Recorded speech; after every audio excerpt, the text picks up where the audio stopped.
gitna ng traffic. Sa sociology may tinatawag na personal trouble at public issue. Halimbawa na traffic ako kanina at na-late ako sa trabaho. Bilang manunulat pwede kong i-oversize ang experience ko.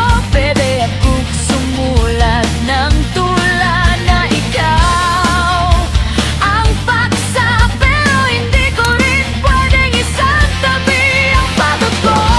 Hindi ko rin maiwas ang isipin na hindi pantay-pantay ang pagod ng lahat. Kahit nakipagpaligsahan ako, makasagay lang dahil wala rin naman akong sasakyan. May mga matatanda na mas nahihirapan, may mga walang maayos na tutulugan pag-uwi.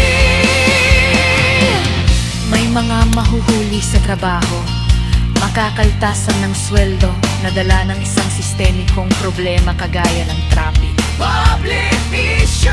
Madalas niroro-analyze natin ang mga pasalan natin para sabihin na kailangan natin ito sa corrected development. Minsan ako rin, ginagamit ko rin siya bilang coping mechanism. Pero kagaya ng trapiko, minsan ang mga bagay ay nangyayari sa atin hindi dahil sa personal na problema lamang, kundi bunga ng public issues. Hindi man direktang aplikable. Minsan yung heartbreak mo ay may mas malalim na dahilan. Systemic. Kahit anong gusto mong pagbabago at pag-usad, hindi yan matadala ng ilang araw lang. Kailangang mabago ang sistema mo, kaya ako nagsusulat ngayon ng paksang hindi ikaw ang laman ng hiraya ko sa gitna ng traffic. Kahit romantiko man, di ko pwedeng ipikit ang mata habang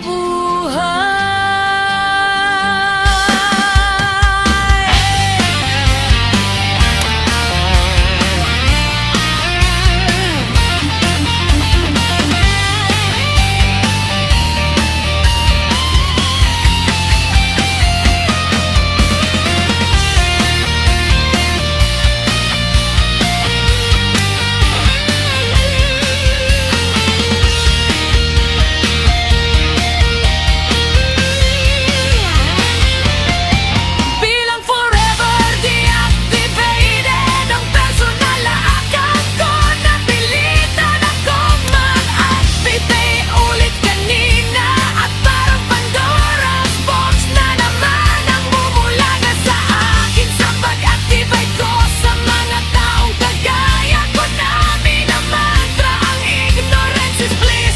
Gets na na yun, ito ang ginagamit ko para i-send to self ang mga drafts ko. Hindi lang sa page, kundi sa trabaho. Isa lang naman ang advantage ng desktop app sa pagkakaalam ko. Hindi na-expire ang virus, pagsubungin i-entrance siya sa trabaho. Kasi di ka matetempt mag-scroll, lalo na kung gahibla na lang attention span mo.